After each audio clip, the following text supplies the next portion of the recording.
미 전역에서 전기요금이 가파르게 오르면서 가계 부담을 넘어 중간선거 판세를 흔들 핵심 이슈로 떠오르고 있습니다. 뉴욕 한인의 내부 갈등이 장기화 조짐을 보이고 있는 가운데 문용훈 이사장 측은 지난 29일 기자회견을 열고 운영 정상화를 촉구했습니다. 트럼프 행정부의 이민 정책을 둘러싸고 연방 의원들의 반발이 확산되고 있는 가운데 당국은 캘리포니아 전역에서 대규모 단속을 이어갔습니다. 콜로라도주의 가스 스토브 건강 경고 표시 의무화 법안을 두고 가전업계가 소송에 나서며 논란이 커지고 있습니다. 새해를 하루 앞둔 오늘 뉴욕타임스 스퀘어 새해 자정 날씨에 관심이 쏠리고 있습니다. 내일 밤 새해 전야 자정 무렵 눈발 가능성이 예보됐습니다.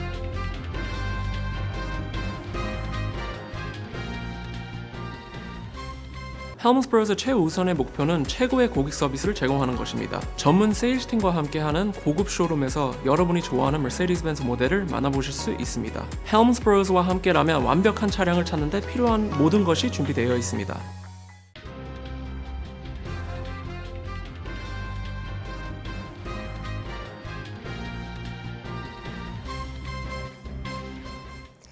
안녕하십니까? KBTV 뉴스9 신영주입니다.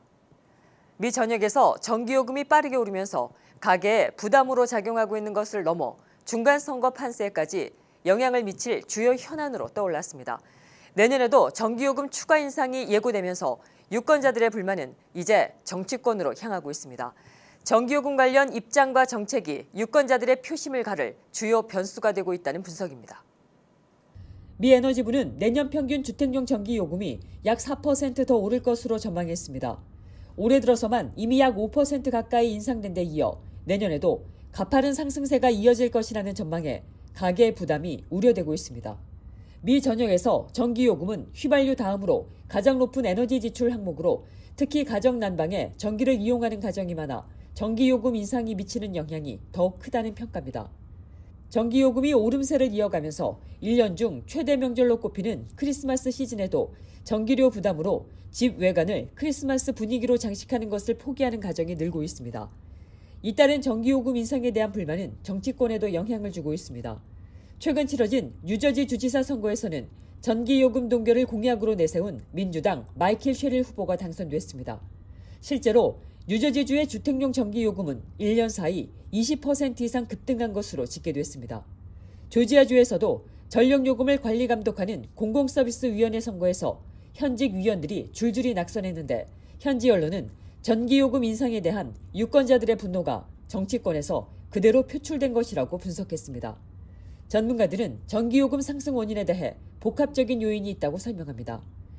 데이터 센터 증가, 자연재해로 인한 복구 비용, 재생에너지 확대 정책, 노후 전력망 교체 등 여러 가지 요인들이 복합적으로 작용하고 있다는 것입니다. 특히 전력회사들은 향후 수년간 송전 및 배전 시스템과 발전 설비 등의 대규모 투자를 예고했는데 이 비용이 결국 소비자들에게 돌아와 장기적 요금 인상으로 이어질 가능성이 높은 상황입니다. 여기에 올겨울 난방비 부담도 크게 늘어날 전망입니다. 저소득층 에너지 지원에 나서고 있는 기관들은 이번 겨울 올 11월부터 내년 3월까지 주택 난방 비용이 전년 대비 9% 증가하며 평균 $995를 기록할 것으로 예상했습니다. 전기요금 인상이 생활비 부담을 넘어 정치권 이슈로까지 확산되면서 내년 선거를 앞둔 정치권의 긴장감도 함께 높아지고 있습니다. 뉴욕 한인의 내부 갈등이 봉합 기미를 보이지 않으면서 법적 분쟁 가능성까지 거론되고 있습니다. 회장 판공비 수령 논란 이후 불거진 이사회 운영과 재정 집행 문제를 두고 문영훈 이사장 측은 29일 기자회견을 열어 가짜 이사회 구성과 중대한 재정 문제를 제기하며 뉴욕 한인회에 조속한 정상화를 촉구했습니다. 문영훈 이사장 측은 지난 12월 29일 기자회견을 열고 뉴욕 한인회 운영 절차가 심각하게 훼손됐다고 주장했습니다. 문 이사장 측은 최근 이사회 운영 과정에서 회칙과 비영리법을 위반한 정황이 다수 확인됐다고 말했습니다. 이명석 회장 측이 이사회 인준 절차를 거치지 않은 이사들을 동원해 이사회를 사실상 장악했고 이 과정에서 추천과 인준이라는 절차가 무력화됐다고 주장했습니다. 이에 문영훈 이사장 측은 이를 가짜 이사회라고 주장했습니다.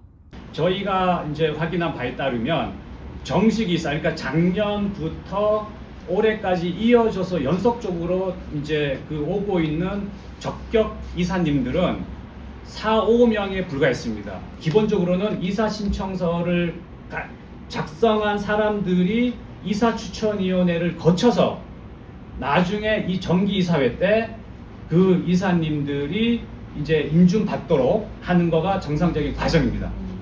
재정 집행과 관련해서도 문제를 제기했습니다. 문영훈 이사장 측은 이명석 회장이 이해상충 심의나 계약 없이 매달 2,000달러를 지급받는 행위가 연방국세청의 초과 혜택 거래 규정을 위반할 소지가 있으며 이로 인해 단체 면세 자격에 중대한 영향을 줄 수 있다고 밝혔습니다. 또 한인의 차량의 명의와 유지 비용 처리 과정 역시 불법 소지가 있다고 주장하며 보험사고 발생 시 단체 존립 자체가 위협받을 수 있는 구조라고 지적했습니다. 이와 함께 인쇄물 물량이 이사회 승인 없이 특정 업체에 배정됐다는 주장도 제기했습니다. 문영훈 이사장 측은 특히 지난 12월 23일 이사회가 적법한 권한 없이 진행됐으며 해당 이사회에서 이뤄진 결정은 원천적으로 무효라고 주장했습니다. 이와 관련해 회칙위원회 유권 해석 문건과 변호사 명의의 서신도 함께 제출했습니다. 문영훈 이사장 측은 이사회 활동 중단과 함께 필요할 경우 뉴욕주 검찰에 관선 이사 파견을 요청하겠다는 입장도 밝혔습니다. 또 불법 지출로 주장하는 자금의 전액 반환과 관련자들에 대한 법적 책임을 끝까지 묻겠다고 강조했습니다. 검찰청 자성부에 해산 명령을 할 거고 각자 관선 이사 파견해서 그런 요청 절차를 다 받을 겁니다. 뉴욕 한인의 내부 갈등은 회칙 해석과 이사 자격, 재정 집행 등 법적 판단을 둘러싼 국면으로 접어들고 있습니다. 트럼프 행정부가 추진 중인 이민 정책을 둘러싸고 연방 의원들이 반발하고 있습니다. 연방 상하원 의원 120여 명은 이민 단속 공적 부조 규정 개정을 철회하라고 촉구하면서 주정부와 로컬 경찰의 이민 단속 투입을 중단시키기 위한 법안 재추진에 나섰습니다. 이런 상황에서 연방 이민 당국은 캘리포니아 전역에서 대대적인 대규모 단속을 이어갔습니다. 연방 상하의원 127명은 최근 국토안보부에 서한을 보내 트럼프 행정부가 추진 중인 공적 부조, 이른바 퍼블릭 차지 규정 개정안을 철회하라고 촉구했습니다. 의원들은 해당 규정이 시민권자 아동과 이민자 커뮤니티는 물론 공중보건 시스템 전반에 심각한 악영향을 미칠 수 있다고 경고했습니다. 이번 서한은 하원 아테게 코커스의 그레이스맹 의원과 히스패닉 코커스의 아드리아노 S. 파이레드 의원의 주도로 이어졌으며 상원에서는 메이지 히로노, 알렉사 피디아, 코리 부커 의원 등이 참여했습니다. 의원들은 트럼프 행정부의 개정안이 이미 2022년에 확정된 명확한 기준을 폐기하고 심사관의 재량이 크게 확대된 불분명한 규정으로 대체하려는 것이라고 지적했습니다. 특히 기존에는 제한적으로 적용되던 현금성 복지 이외에도 메디케이드와 아동건강보험, 영양보조 등 비현금 복지 혜택까지 심사 대상이 될 수 있어 이민자 사회에 혼란과 공포를 초래할 수 있다는 우려가 제기되고 있습니다. 이와 함께 연방하원 민주당 의원들은 주정부와 로컬 사법당국이 연방이민 단속에 참여하도록 하는 287G 프로그램 폐지를 위한 이민보호 법안을 연내에 재발의하겠다고 밝혔습니다. 프라밀라 자야팔 하원 의원은 이 프로그램이 경찰과 지역사회 간의 신뢰를 훼손하면서 이민자와 시민권자 가족들이 범죄 피해를 당해도 신분이 드러날까 두려워 신고를 꺼리게 만든다고 지적했습니다. 법안을 주도해온 마이클 퀴글리 의원 역시 지역사회와 사법당국 간의 신뢰관계 보호가 법안의 핵심 목적이라고 강조했습니다. 이런 가운데 연방이민세관 단속국은 단속을 이어가고 있습니다. 아이스는 캘리포니아 전역에서 시행된 오퍼레이션 하이웨이 센티널을 통해 불법 체류 신분으로 상업용 트럭을 운전한 101명을 체포했다고 밝혔습니다. 이번 단속은 올해 여러 주에서 발생한 상업용 차량 관련 치명적 사고를 계기로 실시됐으며 해당 사고로 최소 8명이 사망한 것으로 전해졌습니다. 아이스는 일부 운전자가 상업 운전 자격 요건을 충족하지 못했거나 영어도로 표지판조차 이해하지 못한 상태로 운전을 해 공공안전을 위협할 수 있다고 설명했습니다. 이처럼 이민자 보호를 강조하는 연방의회 움직임과 공공안전을 명분으로 한 연방정부의 강경 단속이 맞물리면서 이민정책을 둘러싼 정치적 사회적 갈등이 이어질 전망입니다. 콜로라도주가 주방용 가스 스토브에 건강 경고 레이블을 의무적으로 부착하도록 한 법안을 두고 논란이 커지고 있습니다. 가스 스토브 사용이 실내 공기 질과 건강에 미치는 영향을 알리기 위한 조치였지만 가전업계가 강하게 반발하며 소송에 나섰습니다. 콜로라도주가 추진한 가스 스토브 건강 경고 레이블 의무화 법안에 대해 가전업계가 부당한 조치라며 소송에 나서며 법적 공방으로 번지고 있습니다. 해당 법안은 가스 스토브 사용이 실내 공기질에 영향을 미칠 수 있다는 점을 소비자에게 알리기 위해 제품에 노란색 경고 문구를 부착하도록 하는 내용을 담고 있습니다. 콜로라도주는 담배 포장지 겉면에 경고 문구를 넣는 것과 유사한 방식으로 가스 사용으로 인한 잠재적인 건강 위험을 사전에 인지하도록 하겠다는 취지입니다. 하지만 가전제조업자협회는 즉각적으로 반발하며 부당한 조치라고 소송을 제기했습니다. 협회 측은 해당 경고 문구가 과학적으로 충분히 입증되지 않았음에도 불구하고 제조사에 특정 경고 메시지를 강제로 부착하도록 하는 것은 표현의 자유를 침해한다고 주장하고 있습니다. 이와 관련해 비영리학술 매체 더 컨버세이션은 덴버대학교 로스쿨의 엘렌 K 첸 교수의 기고를 인용해 가스업계가 공공안전을 위한 최소한의 고지 및 규제조차 무력화하는 시도를 하고 있다고 지적했습니다. 보건당국은 가스 스토브에서 발생할 수 있는 유해물질이 호흡기 질환을 악화시킬 가능성이 있다는 연구 결과들을 근거로 소비자 알 권리를 보장해야 한다는 입장입니다. 현재 법원의 판단에 따라 법안의 향후 시행 여부가 결정될 전망이며 이번 논란은 공중보건과 산업계의 이해관계 그리고 과학적 근거를 둘러싼 사회적 논쟁으로 확대되고 있습니다. 전문가들은 이번 판결이 향후 다른 주와 연방 차원의 가전제품 안전 규제에도 영향을 미칠 수 있다고 내다봤습니다. 새해를 하루 앞둔 오늘 뉴욕타임스 스퀘어에 새해 자정 날씨에 이목이 쏠리고 있습니다. 미 북동부를 강타한 폭풍의 여파 속에 내일 밤 새해 전야 자정 무렵 눈발이 흩날릴 가능성이 있다는 예보가 나왔습니다. 2025년의 마지막 날인 내일 31일 밤 뉴욕타임스 스퀘어에서는 매년 열리는 새해맞이 볼 드롭 행사가 예정돼 있습니다. 이 행사 자정 시간대 날씨를 두고 관심이 커지고 있습니다. 뉴욕과 뉴저지를 포함한 미 북동부는 현재 강력한 폭풍의 영향에서 아직 완전히 벗어나지 못한 상황입니다. ABC 뉴스에 따르면 밤사이 오데오 지역과 북동부를 가로질러 이동한 이른바 폭탄 저기압이 강풍과 폭설을 동반하며 광범위한 피해를 남겼습니다.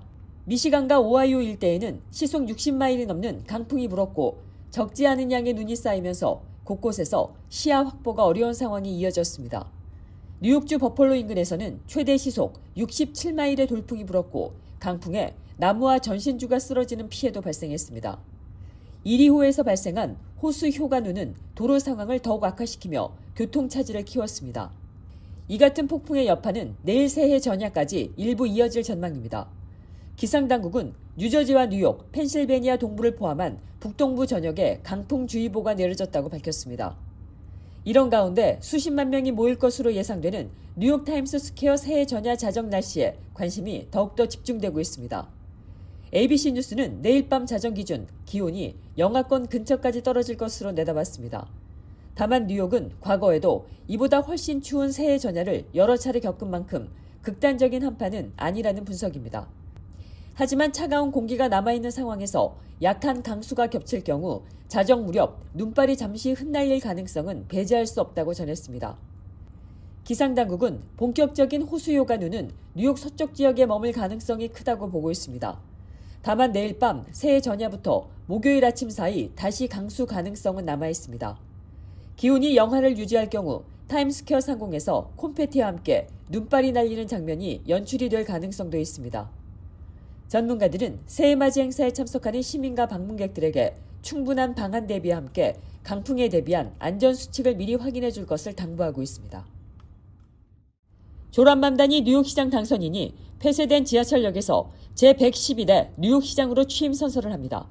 맘단이 당선인 측은 오는 1월 1일 새해 자정 직후 시청 건물 아래에 위치한 올드시티홀 지하철역에서 비공개 취임식을 진행한다고 밝혔습니다. 이 자리에서 뉴욕주 검찰총장 레티샤 제임스가 선서문을 낭독하며 당선인의 가족도 참석할 예정입니다. 올드시티홀역은 1904년에 개통된 뉴욕 최초의 지하철 노선 중의 하나로 이용객의 감소로 1945년 일반 운행이 중단된 이후 약 100년 가까이 대중에 공개되지 않은 공간입니다. 현재는 맨해튼 다운타운 6번 노선의 회차 구간으로만 사용되고 있습니다.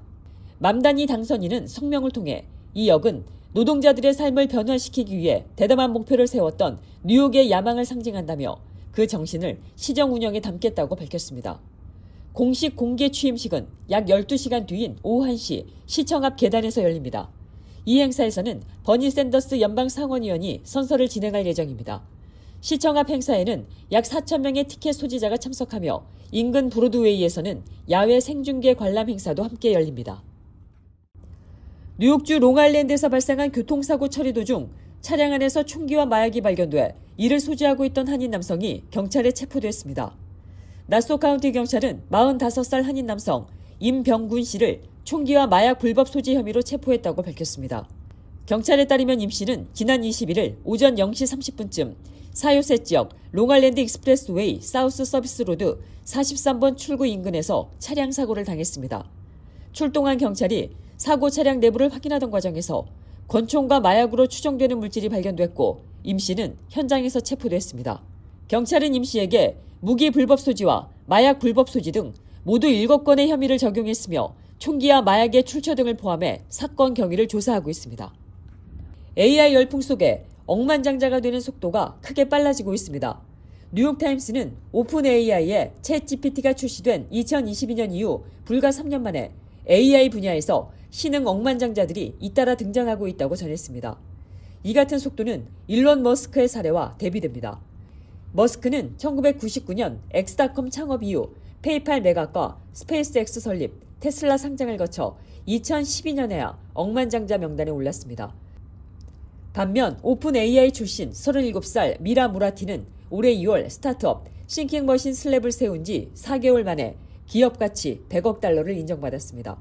39살 일리아 슈츠케버가 설립한 세이프 슈퍼 인텔리전스는 제품 출시 전임에도 320억 달러의 평가를 받았습니다. 또 39살 브렌 에드콕의 피겨 AI, 31살 아라빈드 스리니바스의 퍼플렉시티도 단기간에 수백억 달러 가치로 평가되었습니다. 뉴욕타임스는 투자 경쟁이 기업 가치를 빠르게 끌어올렸다고 분석했습니다. 다만 전문가들은 이 부가 아직 실현되지 않은 주식 평가액이라며 어떤 기업이 살아남을지가 관건이라고 지적했습니다. 미국 20대의 뉴스 소비 중심이 쇼폼 영상 플랫폼 틱톡으로 옮겨가고 있는 것으로 나타났습니다. 경제 전문 매체 비즈니스 인사이더는 지난 29일 여론조사 기관 퓨 리서치 센터가 18세에서 29세를 대상으로 실시한 조사 결과를 인용해 틱톡에서 정기적으로 뉴스를 본다는 응답이 43%로 가장 높은 비율을 기록했다고 전했습니다. 틱톡을 통한 뉴스 이용 비율은 2023년 32%, 지난해 39%에 이어 올해 다시 한번 상승했습니다. 반면 지난해 같은 조사에서 공동 1위를 차지했던 유튜브와 인스타그램은 올해 틱톡에게 자리를 내주며 각각 공동 2위와 4위로 순위가 내려갔습니다. 반면 지난해 같은 조사에서 공동 1위를 차지했던 유튜브와 인스타그램은 올해 틱톡에 자리를 내주며 각각 공동 2위와 4위로 순위가 내려갔습니다. 페이스북은 뉴스 이용 비율이 41%로 증가했지만 순위는 공동 2위에 머물렀습니다. 조사에 참여한 응답자의 76%는 주로 소셜미디어를 통해 뉴스를 접한다고 답해 언론사 홈페이지나 이메일 뉴스레터보다 훨씬 높은 비중을 보였습니다.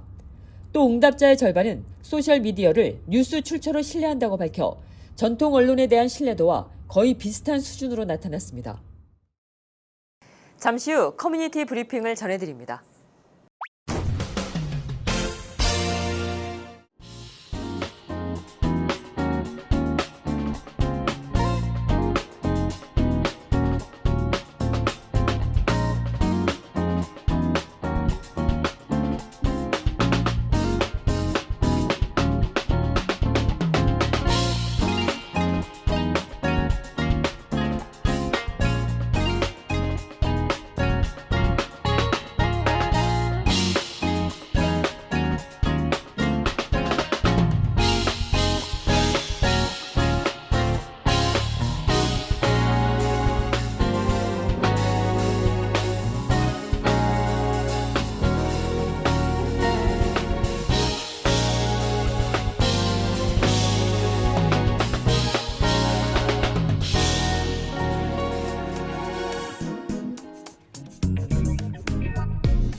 이어서 환율과 증시 전해드립니다.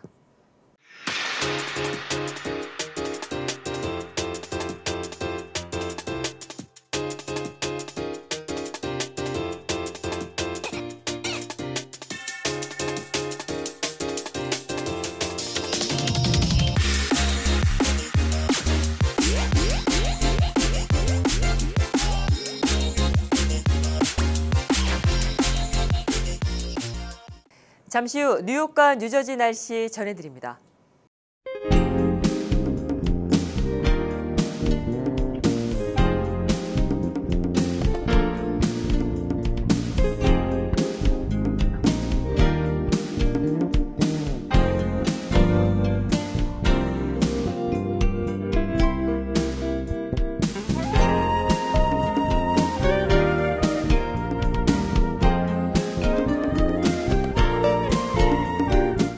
이상으로 KBTV 뉴스9을 모두 마칩니다. 오늘도 시청해 주셔서 감사합니다.